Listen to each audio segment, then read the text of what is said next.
Look at you, baby doll, baby cakes. You are scrambled eggs and you are accompanied by a tall glass of orange juice with 5 ice cubes today.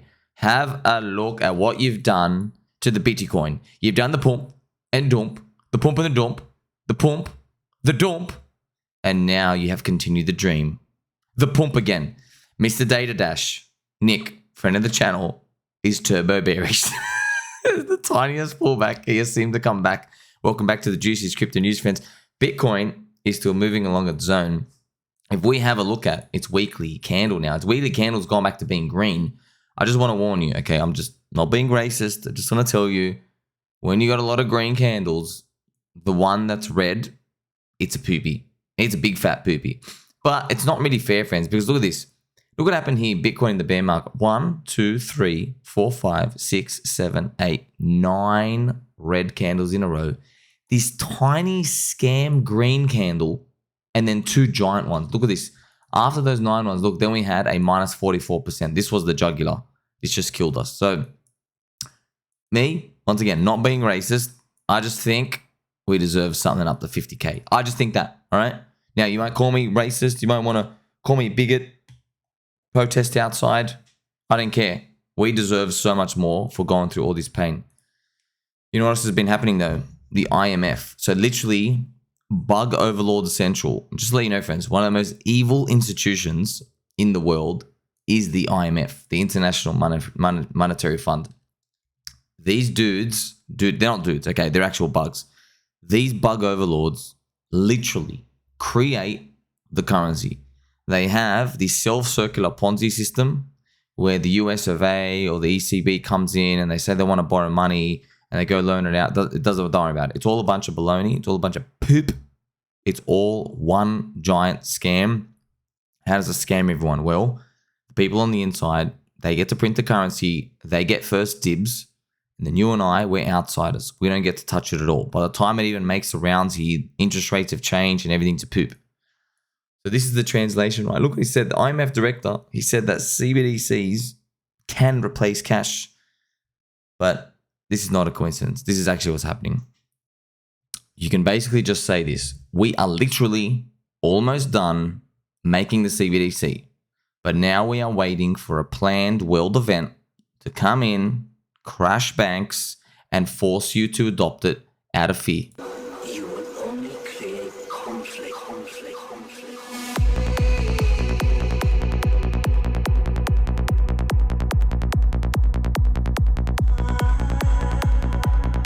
Who's our friend? Firstly, you're my friend. But who else is our friend? Okay. What's our friend is the footprint in the chart. There are people who, they're actually our friends, but they don't know they are, okay? They're insiders. Who was buying the bottom of Bitcoin here? Who's buying it here, friends? Okay. Who was buying it? It was people, bugs, who not only knew the future narrative, but they control the future narrative. This is how markets work. The market is always pricing in the future. You probably say, oh, what do you mean the future? Who knows the future? Not you and not me. You don't actually need to know the future. The news is irrelevant. You just need to know what the people who do know the future are doing. That's why they're buying here. They're buying on the red candles. They're buying the blood. All right. Now I'm going to ask you again, who was buying here? Who was buying here? This was, this dot, these were corrupt SEC attacks here. The corrupt SEC attacks. And then we had Roca Negra ETF, which was the filing. And then you have Rectember. I'm going to ask you again, who was actually buying here? Insiders who control the future narrative. Pop. Do you see this? This is why the cycle is really powerful. Someone in here knows something. You don't need to know their name. You don't need to know if they fly in a UFO spaceship or not. You don't even know what they need to look like. Don't worry about it. You don't even need to know that there's a future narrative coming. You just need to know strong hands or weak hands. What were the weak hands doing here? They were crying. They were selling. All right? They're not doing that now. So now we are just going to wait and see what happens. Now, I really do mean it when I say, friends, I'm not joking here. The actual next world event, we're going to crash banks. Okay? This is not just me saying it. This is basically every single person who is like, if you just spend 5 minutes researching, you know, it makes complete sense. They cannot usher in CBDCs without crashing the banks. Now, I don't know, is it going to be crash the bank stocks or there's going to be a bank crisis somewhere? I don't know that. All I'm just telling you, the only way for you and me to look outside and see people with the confidence to use CBDCs and totalitarian control is they have to adopt it out of fear. How do you adopt it out of fear? Well, you've got to crack the initial system. That's what they're planning to do. Now, I don't know when. Obviously, if I knew when, it would be a trillionaire. I'm just telling you, crypto is a lifeboat. It really is. Just don't know, are we going to weather the storm the first time it cracks? That's something that's unknown. And that is all up to fate. But don't worry, this guy's going to pump our bags, friends, in 2024. Included groundbreaking Asian Americans like Vera Wang and Joan Shingang, I'm going to pronounce right, Shanga Kawawa. Thank you very much, Mr. President. I appreciate your kind words. I would like you to print and pump some money into the crypto markets. Now, I want to say this to you. Maybe this coin named after Elon Musk AI, right? Maybe this is the coin where you all finally make it. No. But everyone hopes it is, all right? We have, once again, another meme coin factory pump and dump scan piece of trash made by subhuman cockroach filth. And there's a community that's sprung out of nowhere, but it's not. Everyone says, "Oh, the community." No, friends. There is a. Let's draw a toilet here, okay? A toilet. There is a toilet, all right, and there is the same people inside this toilet. There's the same 100,000 people, all right? Maybe not even 100,000. Maybe more like it could be 10K people. These people, they are committed to being bums their whole life. So they will buy anything new. They don't care what it is. They're impulsive.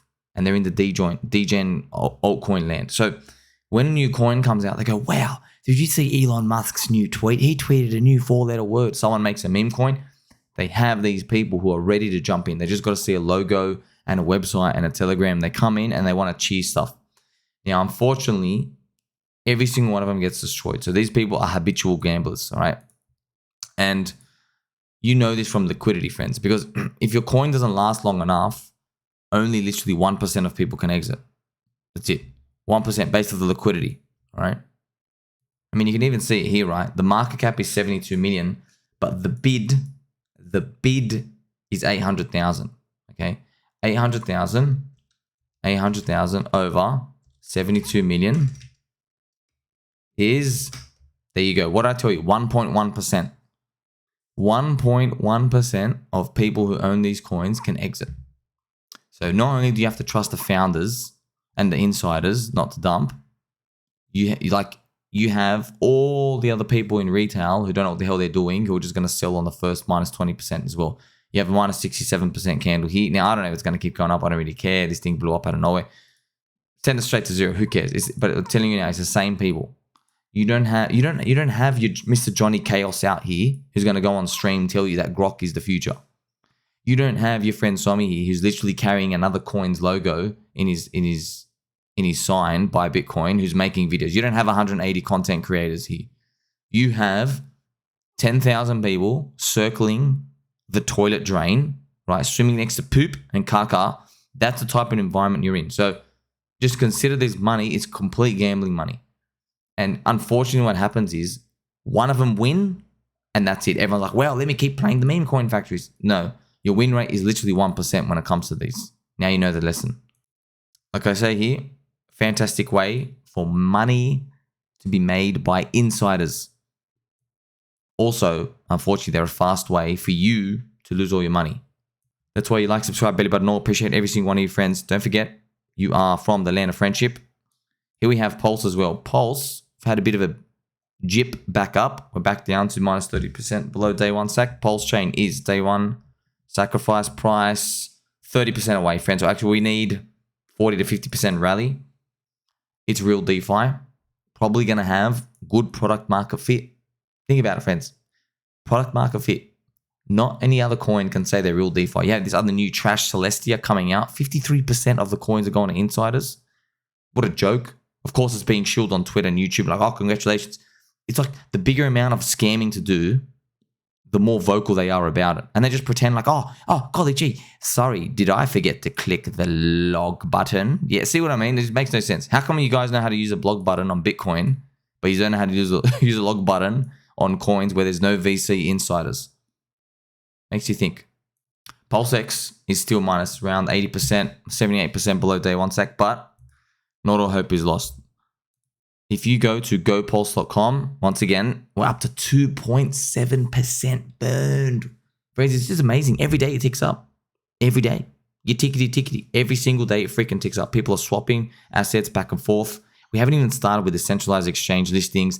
When they list Pulse and then PulseX, oh my gosh, you're just going to have all the arbitrage, scum, MEV bots. They're going to be buying and selling, sending inventory across PulseChain, and they're just going to be scalping for the tiniest amount of money. And the buy and burn is going to be sweet. It's just going to be pressure every time. So every time there's high volume periods for Bitcoin and Ethereum, there's going to be a lot of activity of the prices moving up and down, and the arbitrage between them is going to just keep compounding the volume, and the buy and burn is just going to keep working in the background.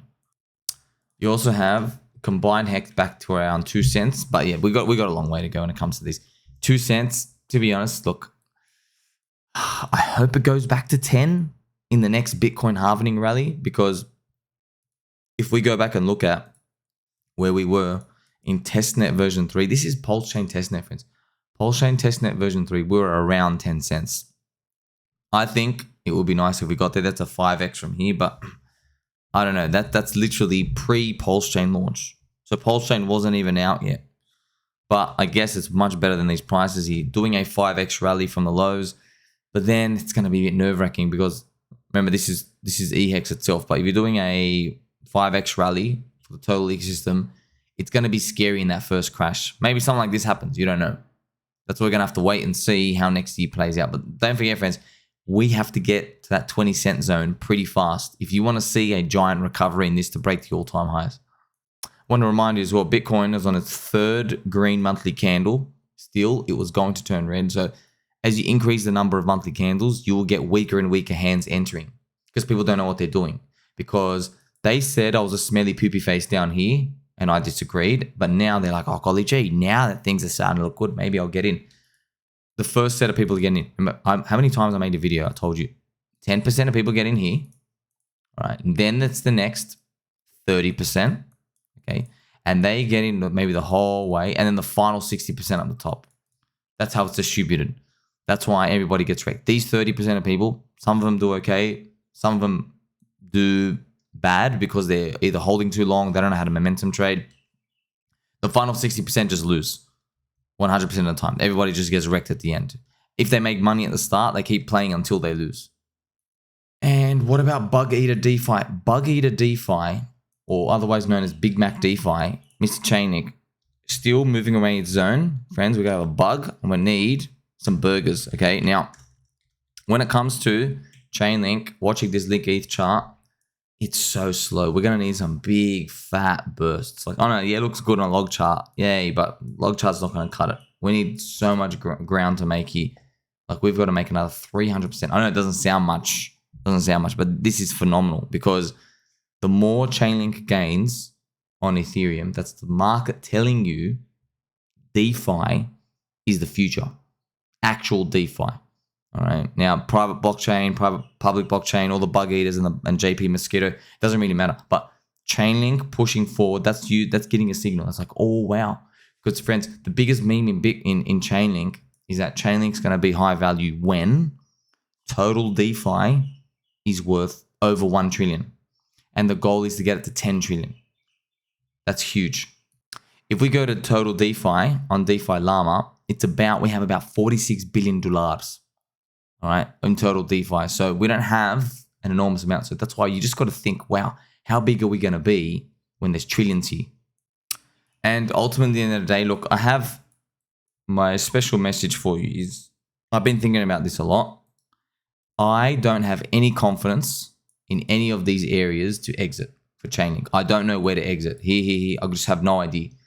I hope it goes up higher, but I think it's more responsible to think of Chainlink as almost, in my mind, a guaranteed flipper of XRP. So my signal to think about exiting Chainlink is after it's flipped XRP. Now, I'm not going to sell on the flip, but that's where my mind is, because I don't think XRP has any business being bigger than Link, personally. And that's still quite a while to go, man. That's like another 4x to go from Link from here. That's huge with XRP staying the same. So if XRP does a double, then Link's got to do like another 8x, 8.5x just to flip it. So let me know what you think, friends. Make sure you like, subscribe, belly button all. I do love and appreciate you. Catch you very soon.